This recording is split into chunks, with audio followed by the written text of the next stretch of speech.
എൻ്റെ പെരുമാറ്റം ചില സമയത്ത് ഭയങ്കര വൈൽഡായിട്ട് എടുക്കും, എല്ലാവരോടും പെരുമാറുന്നു.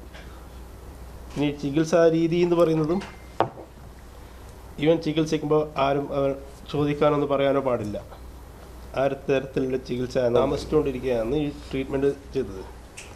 അപ്പോൾ രാത്രി കാലങ്ങളിൽ ഇവൻ വേറെ ട്രീറ്റ്മെൻറ്റ് ഇടുന്ന് പുറത്തും പോകാറുണ്ട്. ആ സമയത്ത് തന്നെ വേറെ കാസർഗോഡ് അവിടെ ഇവിടെയൊക്കെ വേറെ പേഷ്യൻസ് ഉണ്ടെന്ന് പറഞ്ഞ് പോകാറുണ്ട്. പിന്നെ ഈ പുള്ളിയൊക്കെ കിടന്ന് ഉറങ്ങിക്കഴിഞ്ഞപ്പോൾ രാത്രി ചികിത്സ ഉണ്ട്. ഇപ്പോൾ കിടന്ന് 12-13 മണിക്കൂർ കഴിഞ്ഞ് എഴുന്നേൽക്കുന്നത്. അപ്പോൾ അതൊക്കെ കൂടുമ്പോൾ നമുക്ക് ഇവന് ഈ ഡ്രഗ്സിൻ്റെ പരിപാടി ഉണ്ടെന്നുള്ളത് ബോധ്യം വന്നത്. പിന്നെ അതിന് ഇടയ്ക്കിടയ്ക്ക് ആൾക്കാർ മരുന്ന് വാങ്ങാനെന്ന് പറഞ്ഞ് അധികം വരുന്ന ചെറുപ്പക്കാർ തന്നെയാണ്.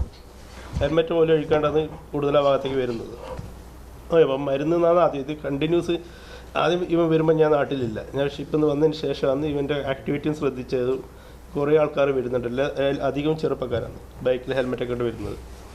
പിന്നെ കുറച്ച് കാറിലും വരുന്നുണ്ട്. അപ്പോൾ ഈ ആക്ടിവിറ്റി ഇവിടെ ഇതൊന്നും തെളിവായി കാണാതെ ഒരു പുറത്തായിരിക്കണം കടലാസിൽ ചുരുട്ടിയിട്ടാണ് കൊടുക്കുന്നത്. അതിനുശേഷം എൻ്റെ ആക്ടിവിറ്റി ശ്രദ്ധിച്ചു. ഇവൻ്റെ പെരുമാറ്റം ചില സമയത്ത് ഭയങ്കര വൈൽഡായിട്ട് എടുക്കും, എല്ലാവരോടും പെരുമാറുന്നു. ഇനി ചികിത്സാ രീതി എന്ന് പറയുന്നതും ഇവൻ ചികിത്സിക്കുമ്പോൾ ആരും അവൻ ചോദിക്കാനൊന്നും പറയാനോ പാടില്ല.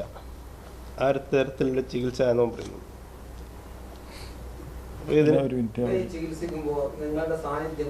എൻ്റെ പിന്നെ ഹോം നേഴ്സിൻ്റെ സാന്നിധ്യം ഉണ്ടായിരുന്നു.